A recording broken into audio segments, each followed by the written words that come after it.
Bom, vamos lá. É aí que entra o Euler, né? Por que chama função φ de Euler? Porque o Euler fez o que a gente quer fazer. Ele arrumou um jeito de calcular o φ dos números sem ter que enumerar eles um por um. Então, φ de produto. Então, sejam N e K naturais se MDC entre N e K é igual a 1, então o φ de N vezes K é igual. Olha o que esse teorema vai falar. Ele vai me dar uma forma de calcular o φ do produto de dois números, mas no caso em que esses números são primos relativos. Vocês acham que o φ do produto dos números será igual ao quê? Alguém tem um chute para dar? Assim, por definição, é a quantidade de elementos no de N casa, também, do produto. Mas eu quero uma fórmula agora, ó, uma fórmula, uma forma de calcular. Vamos tentar olhar aqui para os exemplos.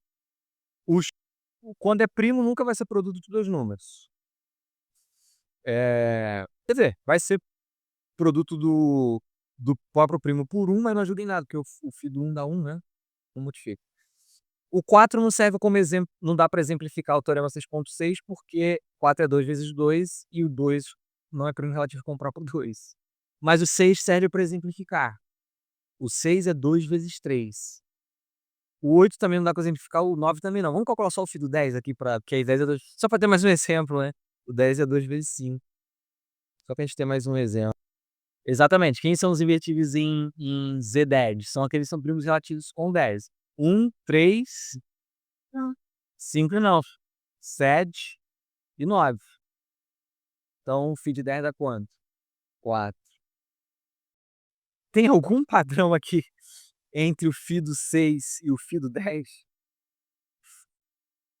Um é o dobro do outro. Mas, na verdade, não é um padrão de um para o outro.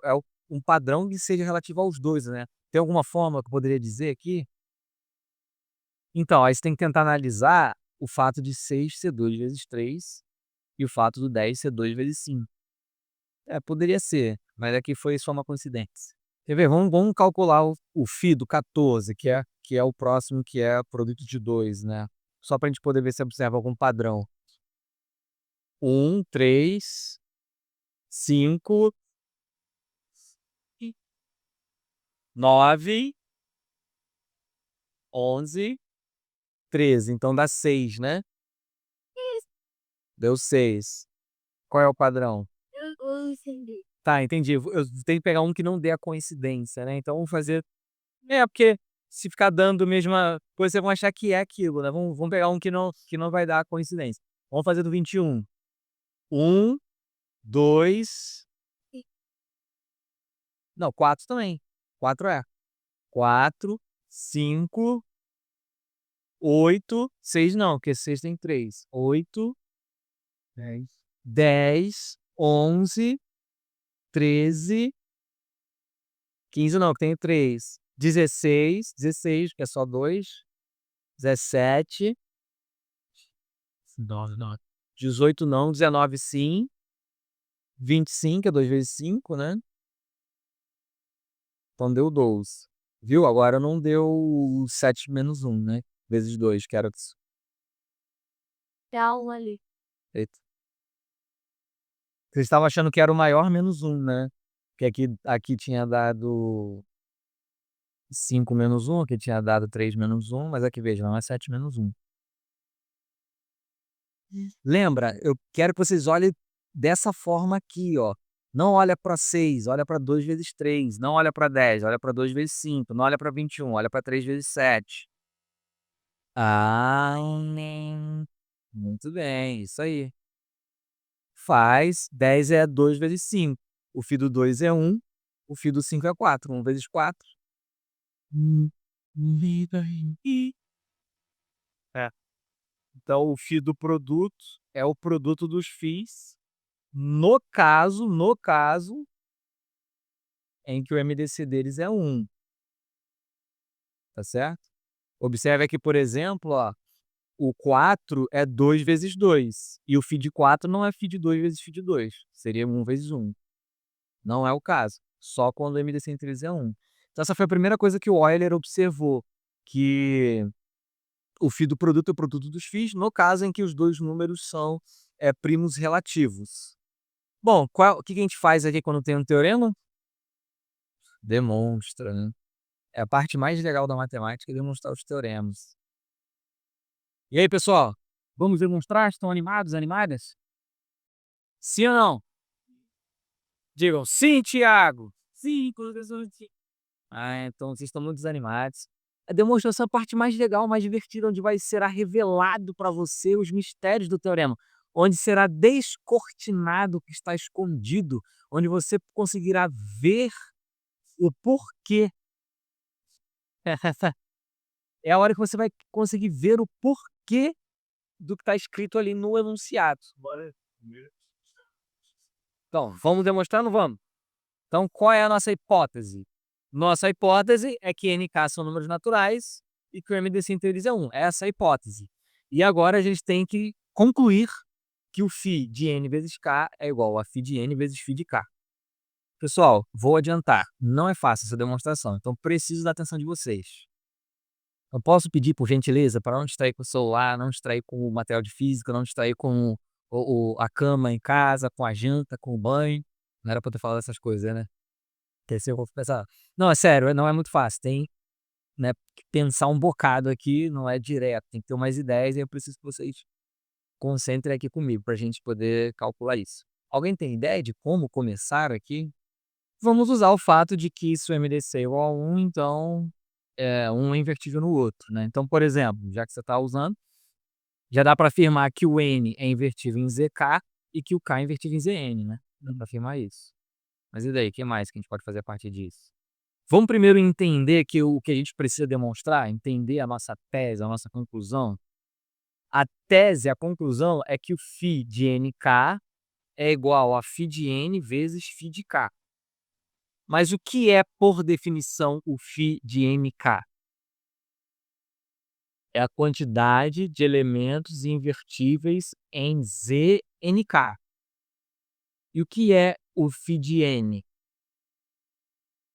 Em Zn, exatamente. E φ de K é a quantidade de elementos invertíveis em ZK. Ou seja, no teorema a gente quer concluir que a quantidade de elementos invertíveis em ZNK é a quantidade de elementos invertíveis em Zn vezes a quantidade de elementos invertíveis em ZK. Como é que eu vou fazer isso? Bom, primeira coisa que eu vou tentar fazer é contar. Vou começar tentando contar esses elementos. Então, vamos fazer o seguinte aqui, ó. Vou fazer uma tabelinha, hein? E eu vou escrever agora todos os elementos do ZNK. Só que eu vou escrever não em linha. Eu vou escrever da seguinte forma. Aqui vai entrar a classe do 1. Aqui vai entrar a classe do 2. Aí vocês vão imaginando, né? O que vai entrar agora qual classe? A do 3, depois a do 4, a do 5, a do 6 em diante, até que eu vou chegar na classe. Isso. Vou chegar aqui na classe do K-1 e, por fim, na classe do K. Mas veja, eu estou querendo não contar só os elementos de ZK, eu estou querendo enumerar os elementos de ZNK. Então, vou continuar. Aqui vai entrar o próximo. Quem é que vem depois do K? K mais 1. Aqui vai entrar o próximo. K mais 2. Assim por diante. Aqui vai entrar... O que vai entrar aqui? Quem vai ser o último, para ficar mais fácil? O último dessa linha, o último da segunda linha. O 2K, né? Classe 2K, porque ó, tem K em cima, mas K embaixo vai ser 2K. Então aqui vai ser 2K menos 1, certo? Ou se você quiser K mais K menos 1. E aí nós vamos fazendo aqui a mesma coisa. Que eu vou continuar, porque cada linha tem K elementos, né? Ó, veja, aqui tem 1, 2, 3 até o K. Então tem K elementos. Aí que vai ser K mais 1, K mais 2, K mais 3 são mais K elementos. K mais K dá quanto? 2K, por isso que o último é 2K. São K colunas. Como na primeira linha tem K elementos, na segunda linha também tem K elementos, o último elemento vai ser a soma da quantidade de elementos das duas linhas. K mais K dá 2K. Tudo bem? Aí na terceira linha, qual seria o último elemento? 3K. E qual seria o primeiro elemento? 2K mais 1, que vem depois do 2K. Exato. E aí na quarta linha, seria quem o primeiro elemento? 3K mais 1. E o último? 4K. E assim por diante. Aí, o último elemento da última linha, da última coluna. Não, é o NK. Não é de N, em não é de K em K, né? Eu tô querendo escrever todos os NK elementos. É o último, é o NK. Isso. Quem vai ser o primeiro aqui dessa última linha? O primeiro elemento da última linha? Vamos analisando. Aqui é 1, aí aqui é K mais 1, aqui seria quem mesmo? 2K mais 1. Lembra? É o próximo aqui, 2K mais 1. Aí seria 3K mais 1, 4K mais 1, 5K mais 1. Quem tem que entrar aqui? É alguma coisa vezes K mais 1, né? Não pode ser o NK mais 1, porque se for NK mais 1 seria maior que o NK. Isso, é o N menos 1K mais 1. Por quê? Porque veja o seguinte, são quantas linhas no total? N linhas, porque eu dividi os NK elementos em N linhas. Cada linha com K elementos. Essa é a linha 0. A primeira linha é a linha 0, que é o 0 vezes K mais 1. Aqui é 1 vezes K mais 1, 2K mais 1, 3K mais 1, vai até o N menos 1K mais 1. Tudo bem? Aí quem seria o próximo elemento dessa última linha? Quem seria esse carinha aqui? N menos 1 vezes K mais 2, certo? E quem seria aqui o penúltimo? Pode escrever assim, você pode escrever como o NK, só que agora menos 1, né? É o que vem antes desse aqui. Tudo bem? Aí vamos lá, quem seria aqui o último elemento da penúltima linha? Isso, é o que vem antes desse aqui. Então é o N menos 1K. E quem seria o primeiro elemento aqui da penúltima linha? Isso. Que você observou que tem um padrão, né? É sempre alguma coisa vezes K mais 1. Aqui é 0 vezes K mais 1, 1 vezes K mais 1, 2 vezes K mais 1, 3 vezes K mais 1. Aí tem que ser até o N menos 1 vezes K mais 1, então vou ter o N menos 2 vezes K mais 1. Aqui, só para ficar bonitinho. Aí quando você estiver estudando, você vai falar assim, puxa, o professor é tão caprichoso, colocou até os 3 pontos na diagonal. Ah, faltou aqui o penúltimo, né? Quem é o penúltimo aqui? É o que vem antes do último, né? O penúltimo é o antes do último, então o antes do último é o último menos 1, né? Isso. Ah, faltou o segundo também aqui. Quem é o segundo aqui? É o que vem depois do primeiro, né? Então, fica mais 2. Tudo bem então, pessoal? Como eu escrevi os elementos de Z. Tudo bem como eu escrevi então os elementos de ZNK? Vou até escrever isso aqui agora. Os elementos de ZNK podem ser dispostos da seguinte forma. Beleza. O que é, então, o φ de NK? Por definição, é a quantidade de elementos invertíveis em ZNK. Aqui estão todos os elementos, perdão, aqui estão todos os elementos invertíveis em ZNK. Então, o que eu quero é, dentre todos esses, contar aqui. Não, peraí. Acho que eu falei errado aqui. Aqui estão todos os elementos de ZNK. O que eu quero é calcular, contar quantos são invertíveis. Por exemplo, 1 é invertível em ZNK? Sim, então 1 está onde na minha contagem. O 2 é invertível em ZNK? Não sei. Pode ser ou não. O K-1 é invertível em ZNK? Não sei. E demais nenhum que eu vou saber se é ou não. O próprio NK não, porque o NK é 0, né? Em ZNK. Então, já sei que o primeiro é, o último não. Jamais, se eu for olhando um por um assim, eu não conseguirei saber. Portanto, eu preciso tentar determinar uma forma de... O penúltimo sim, o penúltimo vai ser. Também já sei que o penúltimo é. De qualquer forma, essas informações não estão ajudando muito. Eu sei o 1, sei o penúltimo, sei que o último não é, mas no meio aqui a gente não tem nenhuma informação já assim a princípio para poder determinar, né? Então, ir olhando um por um não vai ser esse o jeito. Agora, o que a gente quer mostrar mesmo, pessoal? Qual é a conclusão? Qual é a tese? Não, essa não é a tese, não. Que o φ de NK é o quê? Igual ao φ de N vezes o φ de K. Não é isso? Sim ou não, pessoal? Vamos então agora tentar olhar essa coluna, primeiro linha por linha, depois perdão, essa tabela, vamos tentar olhar essa tabela, primeiro linha por linha, depois coluna por coluna. Não escrevi no formato de tabela à toa, né, poderia ter colocado tudo em linha, listado. Olha para essa primeira linha aqui, pessoal, ignora o restante da tabela, olha só para essa primeira linha. Esses elementos aí são elementos de que conjunto? Não, são classes, não são os números em si, são as classes, não é o 1, 2, o K menos 1K, é a classe do 1, eles formam exatamente o ZK, concorda? O ZK, eu posso escrever o ZK, uma forma de escrever o ZK é como sendo a classe do 1, a classe do 2, a classe do K menos 1. Ah, boa pergunta. Vai de fato até o K ou só vai até o K menos 1? Ah, vai até o K menos 1 quando eu começo no zero. Mas é que eu estou começando em quem? E em ZK, a classe do K é igual à classe de quem? Do zero. Então eu estou indo de zero até K menos 1, só escrevi de uma outra forma. Então, de fato, isso aqui é o ZK. Todo mundo enxergou? Porque eu só escrevi o zero no final e não na forma de zero, mas na forma de K. Só que a classe do K é a classe do zero. Então está certo o que está escrito aqui. Tudo bem, pessoal? Então, essa primeira linha aqui, ela forma exatamente o ZK.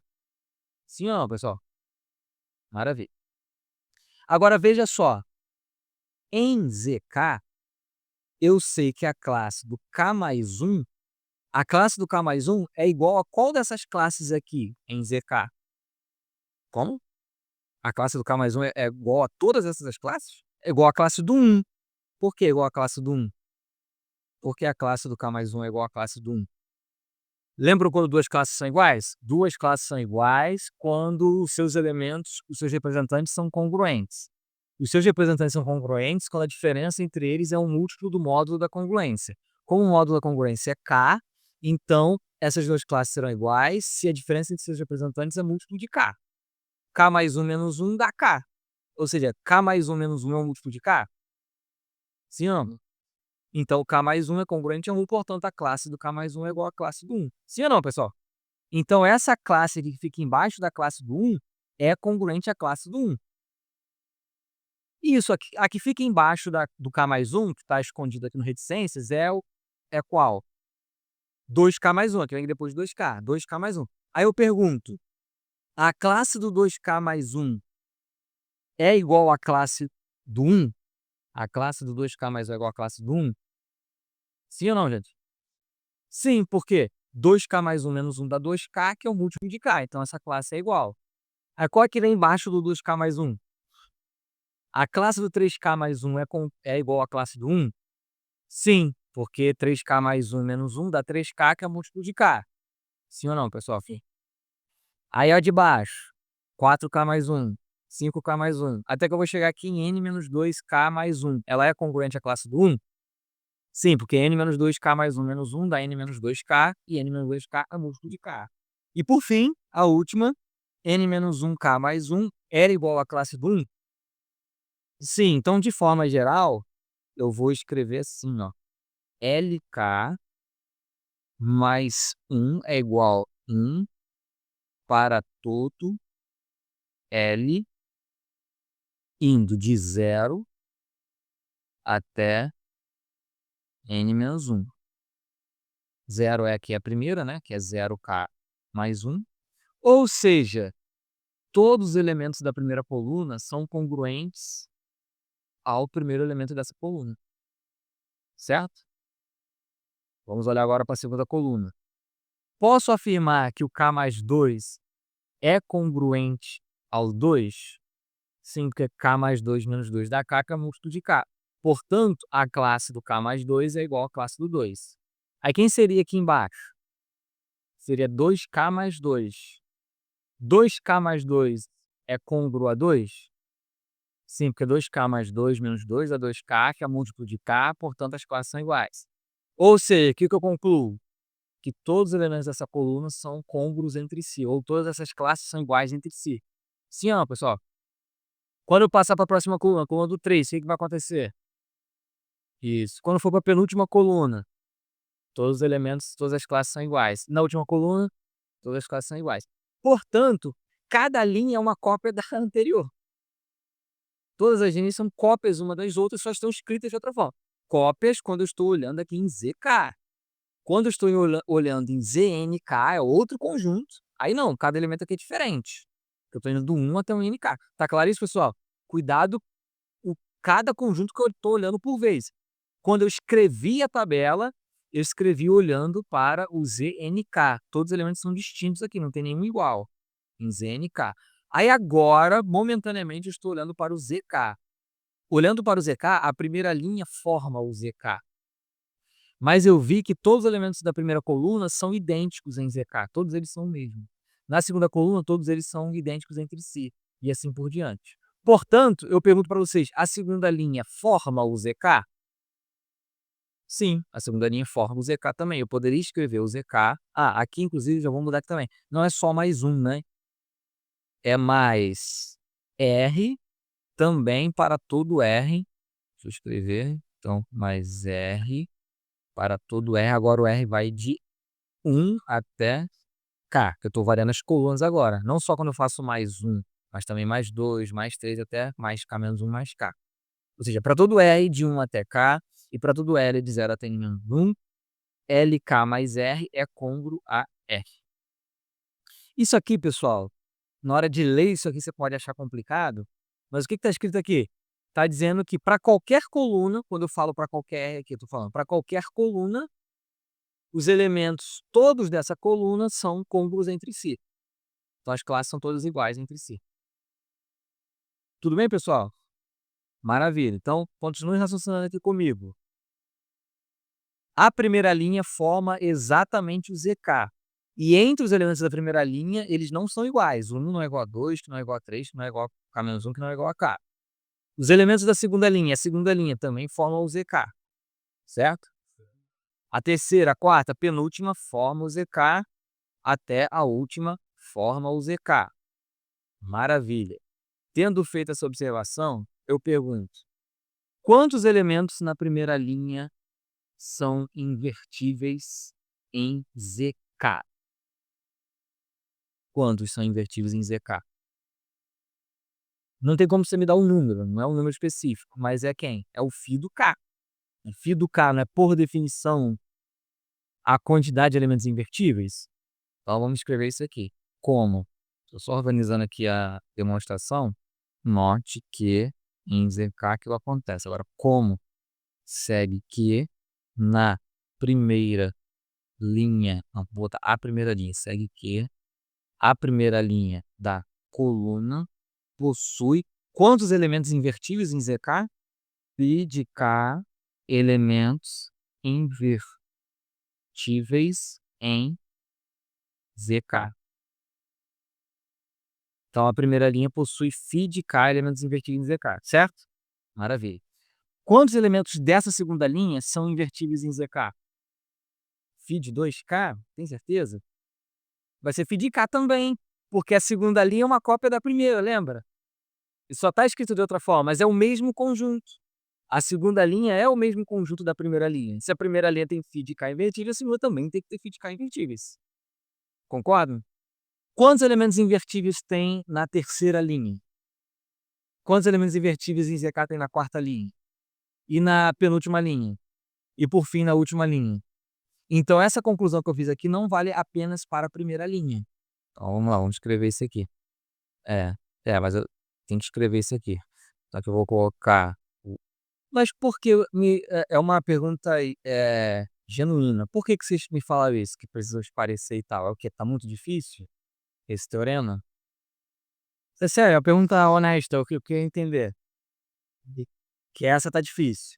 Mas deixa eu perguntar para vocês. Não o todo, que provavelmente vocês não perceberam onde isso aqui vai dar. Beleza, normal. Mas já o que eu já falei, alguma coisa dessas que eu já tenha falado, alguma dessas vocês não entendeu nessa demonstração aqui? Perfeito, então, o que que eu digo para vocês? Não fiquem preocupados com não estar entendendo tudo ainda. É totalmente normal. Vocês estão sofrendo porque, na verdade, vocês estão pensando assim: "Cara, o que isso aí tem a ver? Como que vai chegar lá?". Não fique preocupado com isso. fiquem preocupados só em entender o que foi feito até o momento. Por exemplo, entenderam que essa primeira linha forma o ZK? Show de bola. Entenderam que a segunda linha também forma o ZK? Show de bola. Entenderam que cada uma das linhas forma o ZK? Excelente. Entenderam que os elementos numa coluna são todos iguais entre si? Na outra coluna também? Na outra também? Ou seja, que em todas as colunas os elementos são iguais entre si? Excelente. Entenderam por que que na primeira linha existem φ de k elementos invertíveis em ZK? E na segunda linha também? Na terceira linha também? Então, perfeito, vocês entenderam tudo. Vocês estão preocupados, na verdade, é com o futuro. Só que não vai ter... mas não estou falando o futuro da prova, estou falando o futuro aqui do fim do teorema. Só que não tem como entender o fim do teorema antes de escrever as outras coisas. Então, na verdade, o sofrimento de vocês é uma ansiedade pelo futuro, por ver o fim dele. Mas vocês só vão ver o fim dele depois que eu escrever o restante. Então, não fiquem estressados com não estarem percebendo onde isso vai dar. Nem fiquem estressados assim, puxa, eu não saberia fazer isso. Eu também não, quem fez foi o Euler. Foi só o Euler que fez. Então eu só li o que ele fez e estou tentando trazer para vocês. Então não fiquem estressados porque não saberiam fazer isso, e não fiquem estressados porque não estão vendo o fim. Porque eu não vou exigir nenhuma das duas coisas. Eu vou exigir que vocês reproduzam depois de feito. Então não vou exigir que vocês tenham a ideia inicial, eu torço o teorema aqui do nada, sabe? Demonstra aí, tá valendo ponto. Não é isso. O que eu quero é mostrar para vocês a demonstração, explicá-la, aí sim, depois que eu vou cobrar, se vocês podem me reexplicá-la, depois de eu ter explicado ela toda. Aí sim. Mas isso eu não estou exigindo que vocês saibam fazê-lo do zero, sem antes ninguém ter mostrado, ou seja, que vocês sejam o inventor deles, e nem que vocês vejam o fim antes de eu escrever o restante, não tem como. Então é o seguinte, se preocupem por enquanto só com as peças, essas vocês estão entendendo. Depois a gente vai montar essas peças para ter o todo. Beleza? Então vamos lá. Isso aqui que eu acabei de escrever, pessoal, isso aqui que eu acabei de escrever foi só uma... tá faltando para todo... Lembra o que estava escrito aqui antes? Antes estava assim, como o ZK é igual a 1, 2, 3 até K, segue que a primeira linha da coluna possui φ de cada elementos invertíveis em ZK. Só que agora vai escrever 1, 2, 3 até o K, eu escrevi LK mais 1, LK mais 2, até LK mais K. O que eu estou fazendo aqui, na verdade, é fazer a mesma afirmação que eu tinha feito antes para a primeira linha. Exatamente, agora eu generalizei. Segue que a Lésima linha da coluna, não era a primeira linha da coluna, a primeira linha da tabela.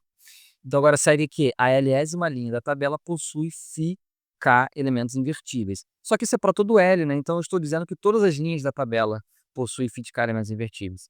Isto é, vou escrever isso aqui agora. Isto é, cada uma das... Quantas linhas tem aqui no total?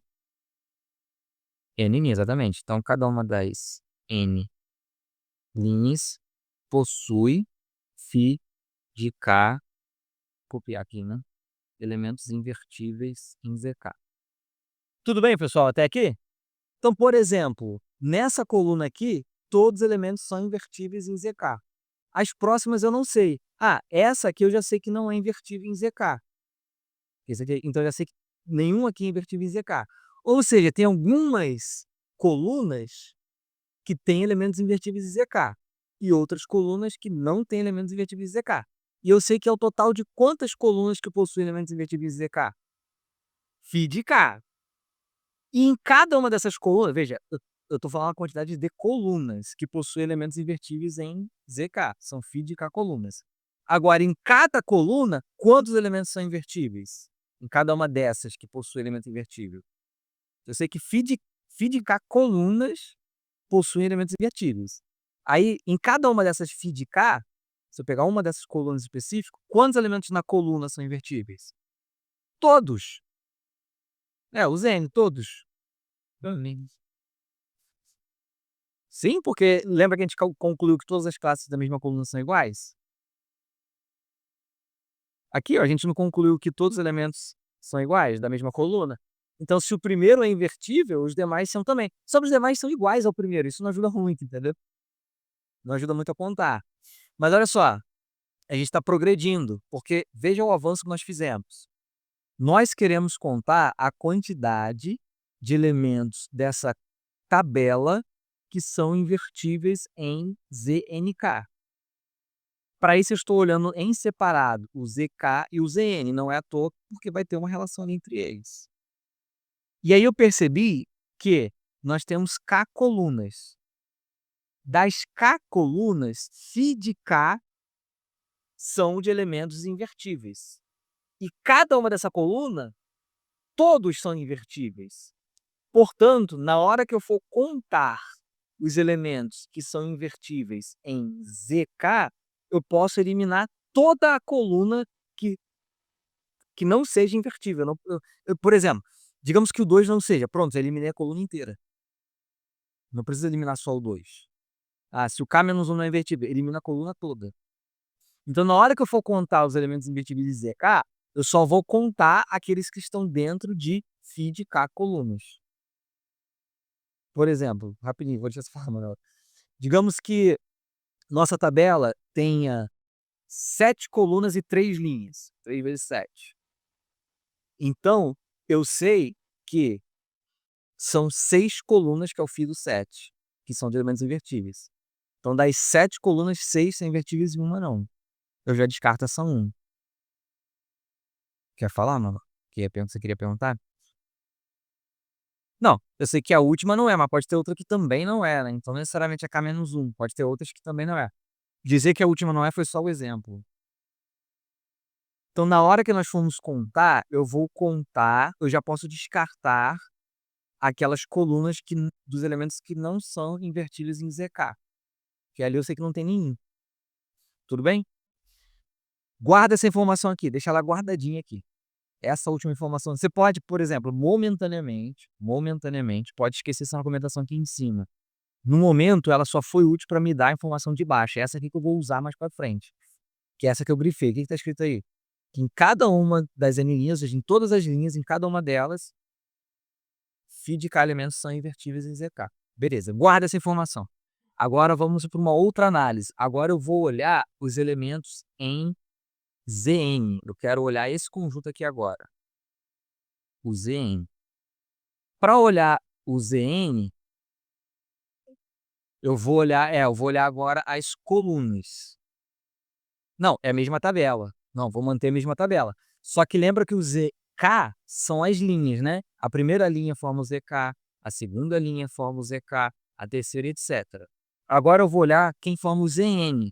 Vou olhar para as colunas, só que não vai ser tão simples quanto antes. Porque antes eu já vi de forma rápida, porque 1, 2, 3, K-1 até K forma o ZK. Agora que não é tão óbvio, né? É óbvio que 1 é diferente de K+1 em Zn. Não é tão óbvio, né? A gente vai ter que fazer uma continha aqui para poder verificar isso. Como é que eu faço para verificar, por exemplo, que 1 é diferente quando falo uma classe do 1, né? Da classe do K+1 em Zn. Como é que eu faço para verificar isso? Que eles são diferentes em Zn? Eles são diferentes quando não são iguais, né? Então a gente vai verificar o caso que não são iguais. O que eu tenho que fazer? Eu tenho que mostrar, como o colega falou, que K+1 menos 1 não é múltiplo de N, é isso? Não é múltiplo de N. Só que quanto que dá K+1 menos 1?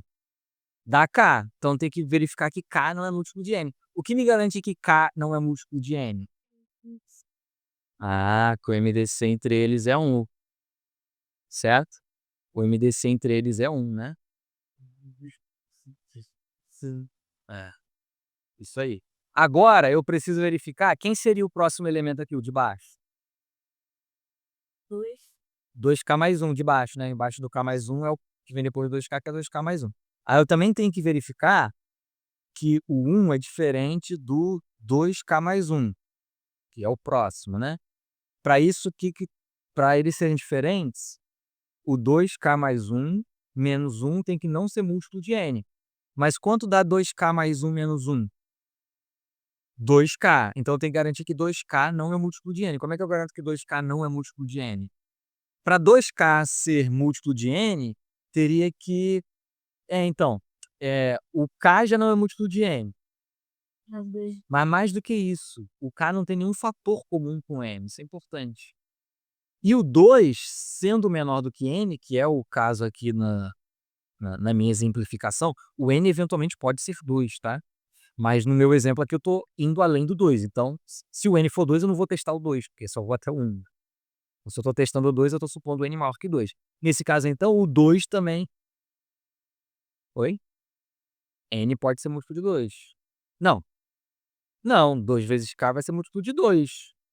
Não, por exemplo, sei lá, se ó, exemplo, se K for 3, por exemplo, e o N for você falou que o N ser múltiplo de 2, né? Se o K for 3 e o N for 4, por exemplo. N é múltiplo de 2 e 2 vezes K, que é o 2 vezes 3, não é múltiplo de N. Dá se o M vai dar. Então, o raciocínio é esse aqui que a gente está fazendo, pessoal, mas a gente viu que já está começando a se enrolar. Vamos então analisar que elementos que a gente pode ter aqui do que foi dado no enunciado. Vamos pegar aqui. Vamos escrever, eu vou escrever isso aqui, tá bom?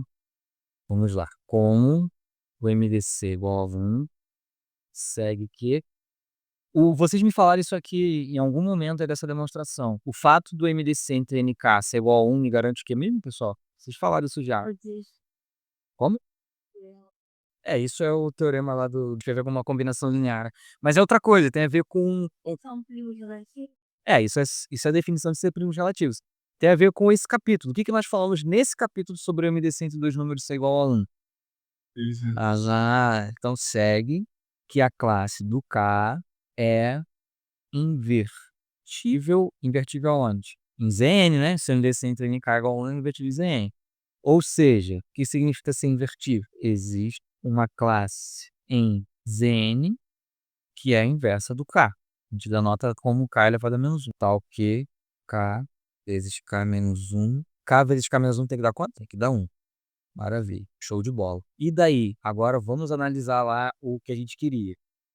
Agora eu vou usar essa informação aqui. O que a gente estava querendo ver é que cada uma dessas classes aqui são diferentes entre si para provar que esta coluna forma o Zn. Então eu quero provar que a classe 1 é diferente da classe do K mais 1 Zn. Essa foi fácil. Porque K mais 1 menos 1 dá K, que não é múltiplo de N. Só quando chegou 2K mais 1, deu uma complicadinha um pouquinho a mais, né? Vamos analisar casos em geral então, ó. Se agora eu vou pegar um L qualquer, multiplicando ali o K. Então, LK, mesmo L, como assim? Não tem. Então, esse L, ele não é um específico, né? Ele está variando de 0 a n menos 1. Então, vou pegar variando também de 0 a n menos 1. Então, aqui LK mais 1 é igual a.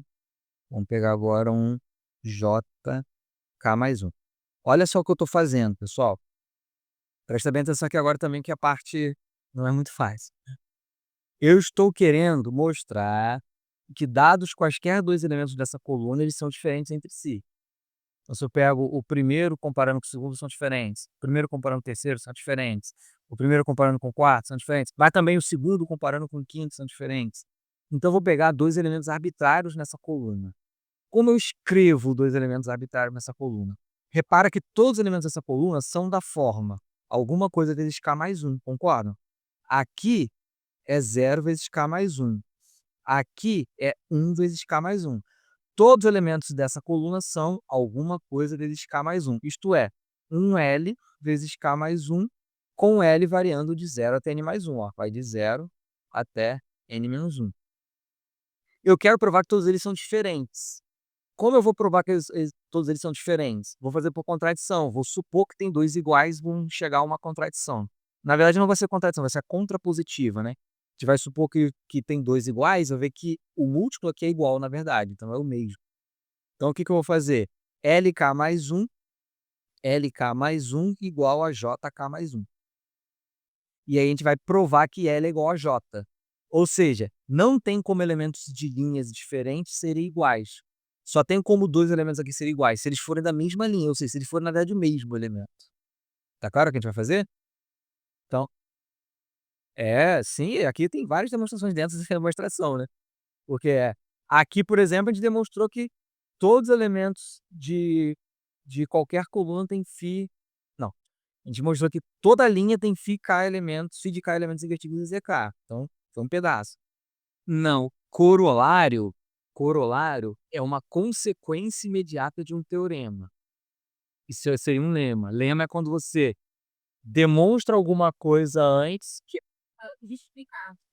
Então, aqui eu não estou chamando de lema, eu vou chamar de lema se eu colocar fora. Então, por exemplo, eu poderia ter feito um teorema antes desse, só para demonstrar que todos os elementos dessa coluna são distintos. Aí seria um lema. Por quê? Porque é um resultado. Lema também é teorema, mas quando eu chamo de teorema de lema? Quando naquele contexto ele está ali só para ser utilizado por um outro. Ele não tem importância sozinho. Aí é lema. Então esse pedaço, sim, você pode encarar esse pedaço aqui como um lema. Então vamos lá, pessoal. O que eu estou fazendo aqui? Qual o significado de LK mais 1 igual a JK mais 1? É eu pegar dois elementos aqui quaisquer e igualá-los. Então, por exemplo, pode ter sido o primeiro com o último, no caso de L ser 0 e J ser N-1. Ou pode ser o segundo com o penúltimo, no caso do Ed ser 1 e N-2 ser o J. Então, eu igualei em quaisquer dois elementos. E vou provar que o L tem que ser J necessariamente. Aí, se o L for igual a J, então, na verdade, eu igualei um elemento com ele mesmo. Ou seja, eu estarei provando que só tem uma forma de dois elementos aqui serem iguais. Eles seriam o mesmo, na verdade, eles estarem na mesma linha. Tudo bem? Vamos fazer? Então, vamos lá. Então, se LK mais 1 é igual a JK mais 1, então é LK? Sim, pode ser pode. Ah, foi só de exemplo, pode ser a primeira com a segunda, a terceira com a quinta, pode ser quaisquer duas mesmo, quaisquer duas.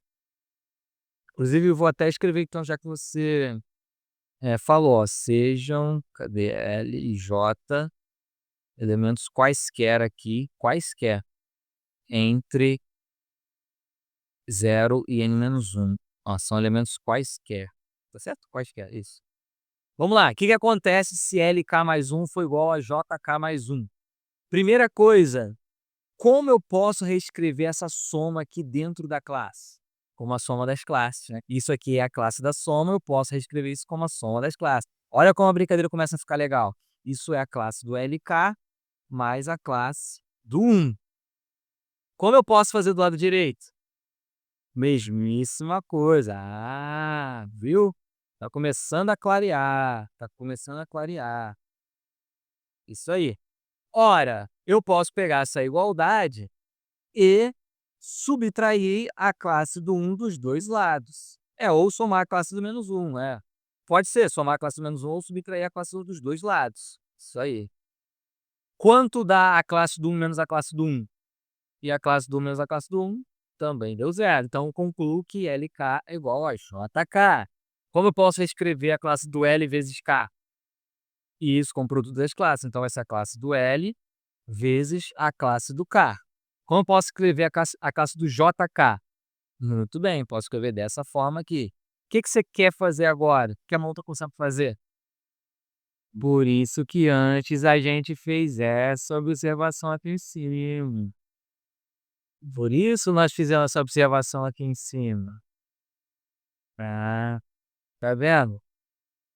Mas não fala esperto profissional, não fala esperto, oi, esperto, oi. Que Quem olha na fila do pão foi o cara que fez isso aqui, por exemplo, nem tem outras coisas. Pelo caminho é o que eu vou fazer. Olha o que eu vou fazer agora. Vou multiplicar ambos os lados pela classe do k menos 1. E só posso fazer isso porque o k é invertível em Zn, senão eu não poderia fazê-lo. E só é invertível em Zn porque a MD 3 é igual a 1. Então, olha por que precisa disso na hipótese. Agora faz muito sentido. Não tem diferença não, né, Fitz? Como? Não, mas a gente viu isso, não viu? Cadê? Deixa eu ver. Olha aqui, ó. A multiplicação é comutativa, ó. A multiplicação de classe. Na ordem não importa. Ah, tem? Por isso, por isso tem o teorema aqui. Por isso tem o teorema aí. Aí, O enunciado, sim. não. Sim, o enunciado, sim. A demonstração, não. Vamos lá, pessoal. Quanto dá a classe do K vezes a classe do K menos 1? Dá a classe do 1, muito bem. Deu a classe do 1. E aqui, mesma coisa. Mesma coisa, deu a classe do 1. Maravilha. Quanto dá a classe do L vezes a classe da classe do L? Muito bem. Dá a classe do L vezes 1, que dá a classe do L, né? A classe do J vezes 1, que é a classe do J. Então, a gente conclui que a classe do L é igual à classe do J. Só que o que eu preciso concluir é que o L é igual a J. Como é que daqui eu pulo para concluir que o L é igual a J? Porque, por enquanto, eu concluí que a classe do L é igual à classe do J. Mas o que eu quero concluir no final, ó, no final eu quero concluir que o L é igual a J, para eu concluir que, na verdade, eu não peguei dois elementos em linhas diferentes, para eu concluir que eu peguei elementos na mesma linha. Como é que eu concluo que L é igual a J? E como que eu vou usar a congruência? Então vamos lá, vamos escrever então. Assim, L é congruo a J módulo N, né? Tudo isso aqui está em Zn. Estamos em Zn. E o que significa o L ser congruo a J módulo N? L menos J é múltiplo de N. E daí, como a partir disso eu concluo que L é igual a J? Tá vendo que eu falo com vocês, eu falei com vocês hoje sobre repetição de argumentos? A gente já fez uma outra coisa aqui em aula, mas foi umas 2 ou 3 aulas atrás, em que a gente precisava mostrar que a diferença ali era um múltiplo de N. Não, que era iguais, né? Que a diferença dá zero, né?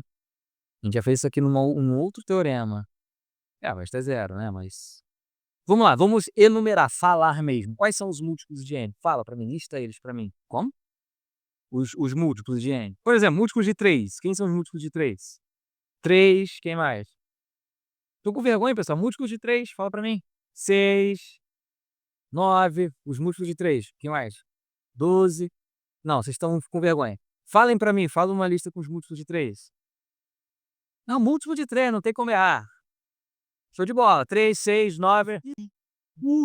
Ah, e tudo bem, não tem problema, mas tô entendendo, ó, ele está fazendo uma lista. Os múltiplos de 3 são 3, 6, 9, 12, etc, né? Mas veja, múltiplo inteiro não é só multiplicar por um positivo. Tem mais múltiplos de 3 aí que vocês não estão falando, que não estão. Menos 3, menos 6, menos 9. Mas tem mais alguém aí também. O zero. O zero é um múltiplo de 3. Porque é 0 vezes 3. Então faz para mim uma lista com alguns múltiplos de n. 0 é um múltiplo de n. N, 2n, 3n, menos n, menos 2n. Então são as possibilidades. Inteiros vezes n. Concorda? Só que é o seguinte. Onde estão o L e o J? Quem são L e J? Eles pertencem a qual conjunto? Do 0 a n menos 1. Então, L e J estão entre 0 e menos 1. Se L e J são positivos e menores que n menos 1, com toda certeza eu posso afirmar que a diferença entre eles, na verdade, o módulo da diferença. A diferença pode ser negativa, né? Caso o J seja maior, né? Então, o que eu posso afirmar com certeza sobre a diferença entre eles? O módulo da diferença tem que ser maior ou igual a zero. Com certeza. Então, ela começa aqui no zero. E qual é o valor máximo para essa diferença? Essa diferença pode ir até quanto no máximo? Não pode passar de n-1, com certeza. Não sei nem se vai atingir n-1, mas não pode passar, né? Pega um número que só vai até n-1, outro que vai no máximo até n-1. Subtraindo do outro, a diferença não pode ficar maior que n-1. Concorda? Agora, eu pergunto para vocês. O L menos J é múltiplo de N. Vou colocar em módulo aqui também, que é verdade. Então, pensem aqui comigo.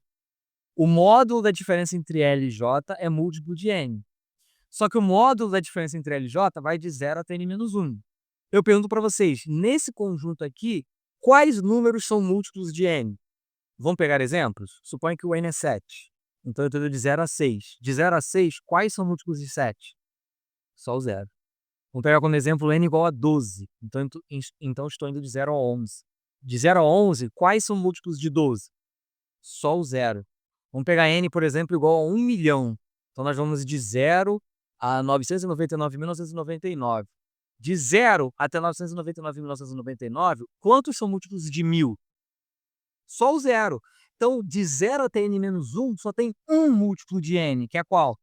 O 0. Então, se o módulo de L menos J é múltiplo de n e ao mesmo tempo está nesse conjunto, então o módulo de L menos J tem que ser igual a quanto? Exatamente, esse módulo tem que ser 0. O que eu afirmo então sobre o L e o J? Eles são iguais. Então L e J são iguais. Ou seja, a gente acabou de provar que só tem uma forma de dois elementos aqui nessa coluna serem iguais. Na verdade, eles são o mesmo, né? Não tem como ter elementos de linha diferentes de serem iguais. Tudo bem isso, pessoal? Gostaram? Estão rindo é porque gostaram. Gostaram, gostaram. Fala a verdade. Não terminou o teorema, mas terminou essa parte que é demonstrar aqui que todos os elementos da coluna são diferentes entre si. Tudo bem? Ou seja, quantos elementos tem nessa coluna aqui mesmo? N elementos. Vai de 0 até o n-1. E todos eles são distintos entre si. Ora, se eu tenho N elementos e todos eles são distintos entre si, eles formam o Zn, porque Zn tem N elementos. Então, antes a gente tinha provado que todos os elementos de uma mesma linha formam o Zk. E aqui foi rápido, que é 1, 2, 3, K.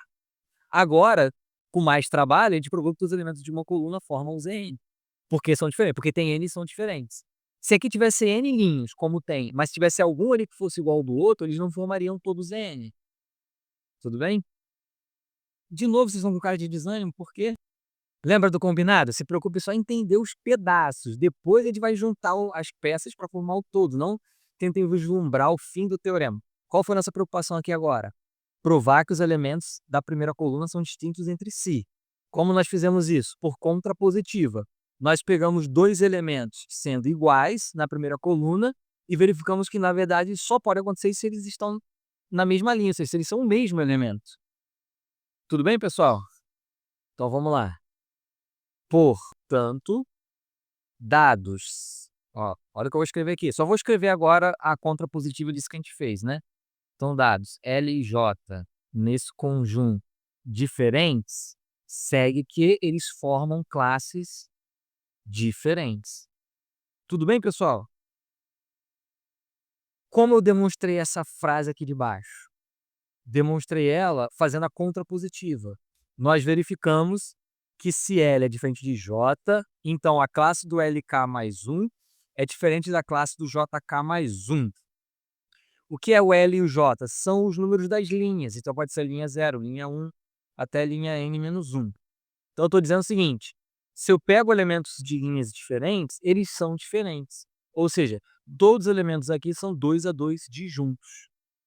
O que significa que esta coluna tem n elementos, todos eles distintos em Zn, então eles formam o Zn. Assim como a primeira coluna da tabela possui n elementos, segue que a primeira coluna forma o Zn. Tudo bem então, pessoal? Então veja, antes nós havíamos afirmado que os elementos de uma linha qualquer formam o Zk. Então todos os elementos da primeira linha formam o Zk, da segunda linha formam o Zk. Esse aqui foi fácil.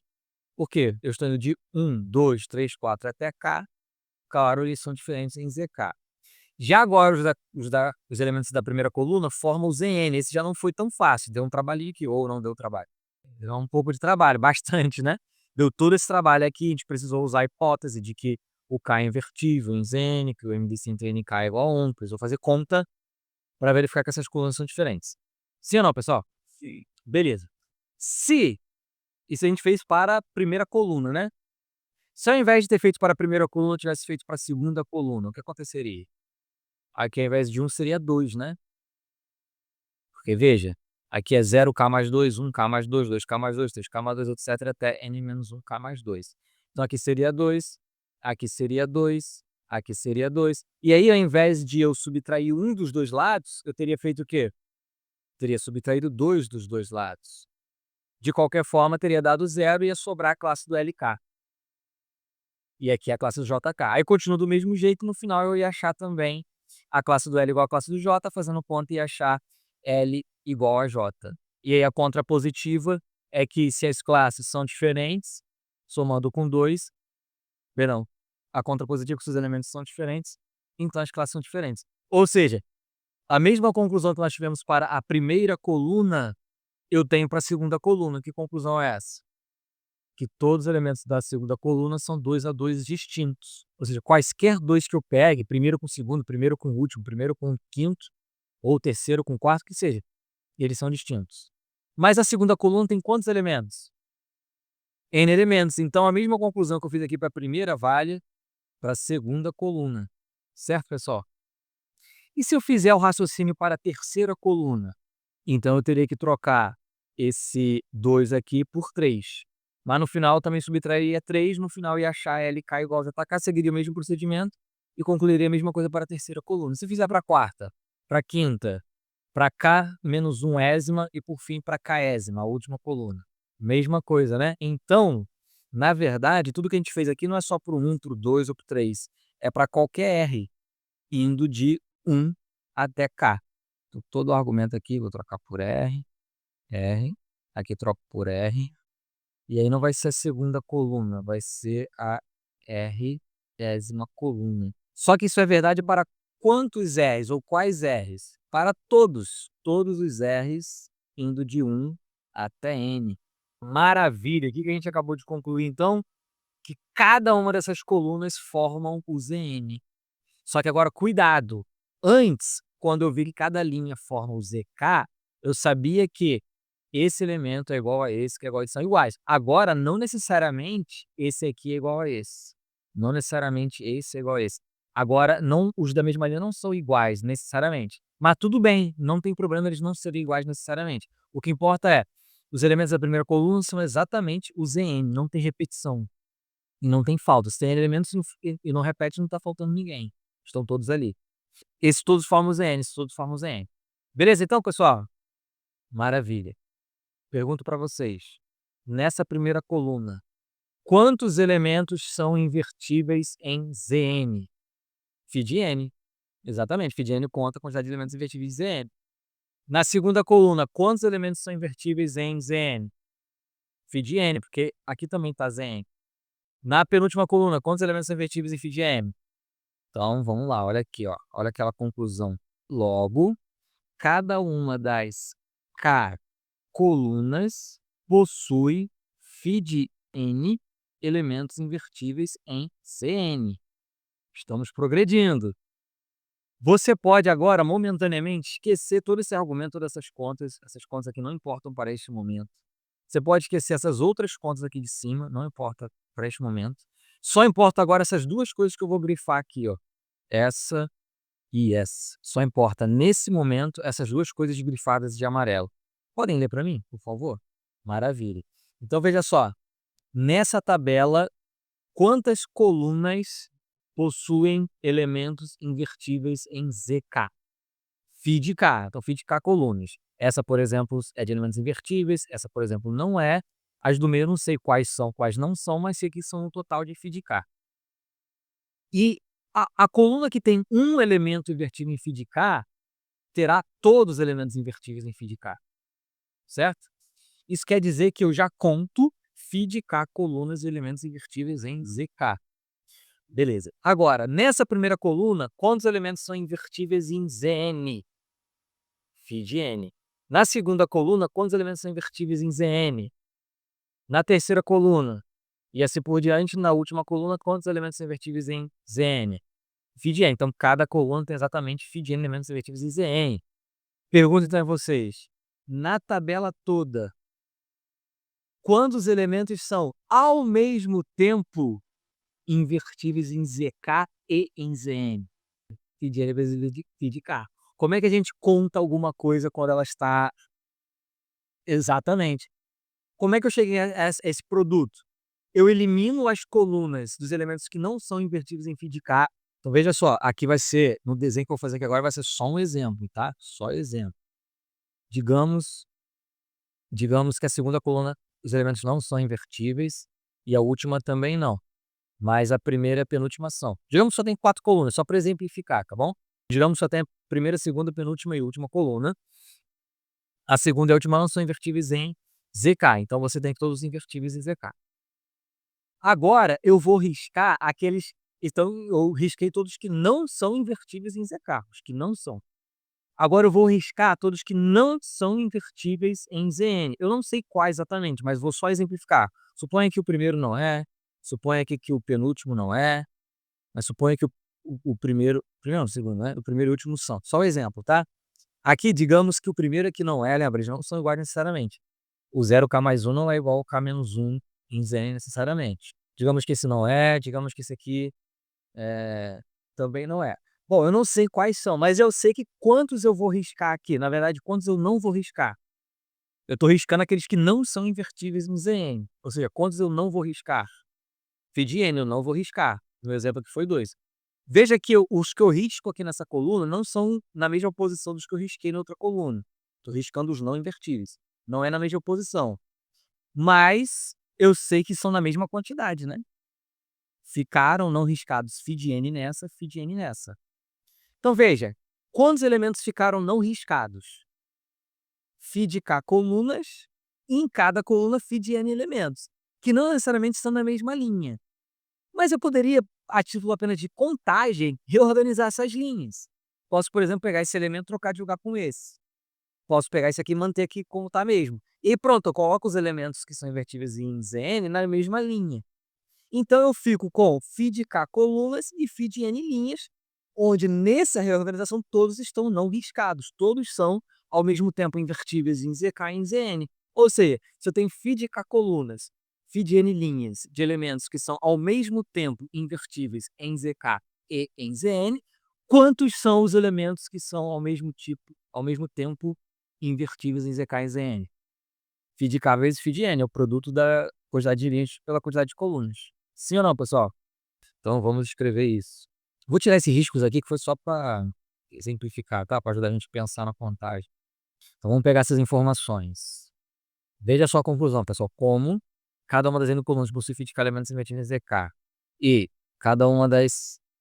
Não, n linhas, né? Agora cada uma das k colunas possui φ de n elementos invertidos em n. Segue que na tabela exatamente φ de k vezes φ de n elementos são ao mesmo tempo invertíveis em Zk e Zn. Tudo bem, pessoal? Finalizamos então esse teorema? Sim ou não? Não calculamos já φ de... Não, mas não finalizou a demonstração antes? Já não calculou aqui φ de k vezes φ de n? Ah, tá. Ah, só porque eu não escrevi aqui o negócio? Mas finalizou ou não a demonstração? Sim, não, pessoal. Sim. Não. Sim. Exatamente. O que a gente fez não acabou ainda. O que a gente fez foi provar que os elementos que são ao mesmo tempo invertíveis em Zk e Zn são na quantidade φ de k vezes φ de n. Mas o que a gente quer provar que é φ de k vezes φ de n, são os elementos invertíveis em Znk. A gente provou os que são invertíveis em Zn e em Zk ao mesmo tempo. Dois conjuntos separados, mas que são invertíveis ao mesmo tempo nesses dois. Mas não é essa a conclusão final. Então vamos apagar tudo que a gente fez aqui e começar de novo. Não, não. Não tô falando sério. Essa informação que vai ser útil para finalizar, mas não finalizou ainda. Para eu não jogar tudo isso aqui fora, o que falta eu fazer para conseguir finalizar? Basta a gente mostrar que os elementos que são invertíveis em Znk são aqueles que são invertíveis ao mesmo tempo em Zk e em Zn. Falta mostrar isso. Se a gente mostrar isso, está feito. Certo? Mas agora é um parágrafo só. Seja qualquer de 1 até nk. Não, aqui não é ida e volta. Esse teorema não é de si somente C. Não é ida e volta. É que a gente quer provar que φ de nk é igual ao φ do n vezes φ do k. Mas o que é o φ do nk? É a quantidade de elementos invertíveis em Znk. Então eu quero provar que a quantidade de elementos invertíveis em nk é φ de n vezes φ de k. Não foi isso que eu provei ainda. O que nós provamos, por enquanto, é que o φ do n vezes φ de k é a quantidade de elementos que são ao mesmo tempo invertíveis em Zn e em Zk. Só que eu quero provar que isso é a quantidade de elementos invertíveis em Znk. É como se fosse assim, ó, pegando aqui o 21, 3 vezes 7. Nós queremos provar que 12 é a quantidade de elementos invertíveis em Z21. Só que, na verdade, nós provamos que 12 é a quantidade de elementos que são ao mesmo tempo invertíveis em Z3 e em Z7. Mas, assim, a grande maior parte do trabalho foi feito, mas não acabou ainda, então falta mais um parágrafozinho aqui. Ó, seja A um elemento qualquer de 1 até nk, ou seja, um elemento qualquer aqui nessa tabela. Quando que esse A será invertível em nk mesmo? Qual é o critério para o A ser invertível em nk? Isso, quando a NDC entre A e nk é igual a 1. Muito bem, certo? Mas nós vimos um teoremazinho. Um teorema sobre o MDC com produto aqui, lembram? Esse foi na primeira aula, né? Vamos ver aí qual foi o teorema. Aqui, ó. Vamos lá. Olha o teorema. O MDC do produto de um número por outro é igual a 1 se somente se o MDC do primeiro deles com esse outro é 1 e o MDC do segundo deles com o outro é 1. Claro. Então, ó, se somente se o MDC entre A e N é igual a 1, o MDC entre A e K, vou só mudar a ordem, botar o K primeiro, é igual a 1. Certo? Sim ou não, pessoal? Sim. Maravilha. Vou reescrever a mesma coisa, só que olha só que interessante, de uma forma equivalente. Digam para mim um teorema que a gente viu que nos dá uma informação sobre o fato do MDC entre A e NK ser igual a 1. O que eu posso falar sobre a classe do A? Isso aqui, o MDC entre A e NK ser igual a 1, significa que a classe do A é invertível em ZNK. ZNK. Certo? Então, troquei o MDC entre A e NK ser igual a 1 por a classe do A ser invertível em ZNK, porque é isso que é a verdade. E o que significa o MDC entre A e K ser igual a 1? Isso A ser invertível em ZK. E o que significa o MDC entre A e N ser igual a 1? Exatamente. Logo, a quantidade de elementos invertíveis em ZNK é a quantidade de elementos invertíveis ao mesmo tempo, invertíveis ao mesmo tempo em Zn e Zk. Agora, nós já calculamos a quantidade de elementos invertíveis ao mesmo tempo em Zk e Zn. Portanto, a quantidade de elementos invertíveis em Znk é a mesma quantidade de elementos invertíveis ao mesmo tempo em Zk e Zn. E qual é a quantidade de elementos invertíveis ao mesmo tempo em Zk e Zn? V de n, exatamente. Agora acabou, de verdade. Por quê? Porque essa quantidade aqui é o φ de Kn, né? É, a gente já viu exemplos. O exemplo da demonstração. Exemplo de... Aqui, a gente vê aqui em cima, ó. O 21 não é... Vamos fazer aqui devagarzinho, então, ó. Não, calma, não acabou ainda não. Isso ainda vai chegar ainda. Tem. Esse aqui é só o teorema por enquanto do produto. Por exemplo, esse teorema não ajuda a calcular o φ de 8. Não ajuda a calcular o φ do quadro. Não ajuda a calcular o φ do norte. Ainda não... Ainda não acabou, não. Acabou, esse teorema acabou. Demonstramos. Mas ele é excelente. Veja só, a gente está expandindo. Antes desse teorema, nós só sabíamos calcular o φ de números primos. Sim. Com esse teorema, a gente sabe calcular φ de números que são produtos de primos relativos. Então, a gente sabe calcular o φ do 21, sabe o φ do 10, sabe o φ do 6. Mas ainda não sabe calcular φ do 9, φ do 8, φ do 4. Eu calculo isso. É o que a gente vai ver agora. Na verdade, o que é o geral? Só falta um tipo agora. Vocês conseguem perceber qual é o tipo que falta? Antes a gente tinha só os primos. Ampliamos agora para os que são produtos de números primos relativos. Agora falta aqueles que não são primos relativos. Agora, quando que um número é produto de dois que não são primos relativos? Isso. E quando o MDC é diferente de 1? Quando eles têm fator comum. Qual é o caso? 4, 2 vezes 2, 8, 2 vezes 2 vezes 2, 9, 3 vezes 3. Não, o 6 entra nesse caso aqui de agora, que é 2 vezes 3. Ou seja, só falta agora o caso dos que são potências de primo. 2 ao quadrado, 2 ao cubo, 3 ao quadrado. Aí vai entrar o próximo, seria 2 a 4, 16. Aí próximo, 3 ao cubo, 27. E aí vai. Então tá faltando agora as potências de primos. Aí é outro teorema. Não, potência de primo, tem que ser um primo elevado a n. Aí eu... Não, 24 nós escreveríamos da seguinte forma. 2 ao cubo vezes 3. 8 vezes 3. O 2 ao cubo é primo relativo com 3. Aí você separa. Você vai calcular o φ do 2 elevado a 3. Ou seja, se a gente fizer agora com potência de primo, a gente vai poder fazer qualquer um. Qualquer nada. Sim, é só juntar essas três informações. É, a fórmula geral. Só que Sim, sim, depois... Sim, sim.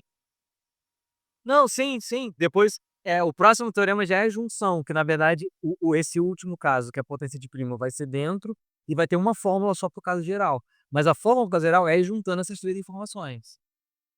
Tudo bem que então que já tinha exemplo aqui, ó, pessoal, estava fazendo, esqueci, ó. O 21 é 3 vezes 7, né, tô tentando calcular o φ do 21. Agora, vamos fazer o seguinte, deixa como estava aqui e eu faço um exemplo aqui embaixo então, já que vocês pediram, né, por que vamos economizar, né? Não tá gastando folha, não tá gastando ligenta. Fala aí um número aí que seja mas tão pequenininho, fala um agora, aproveita que você tá podendo e fala um grande agora. Mas aí vai aparecer a potência de primo, tem que ser uma que seja produto só de 2 primos. 231, como é que eu posso reescrevê-lo como um produto? 3 vezes 7 vezes 11, então, por exemplo, é 3 vezes 77, certo? O teorema que nós acabamos de ver me afirma que o φ de 77 é primo relativo com 3, tem que ter isso, né?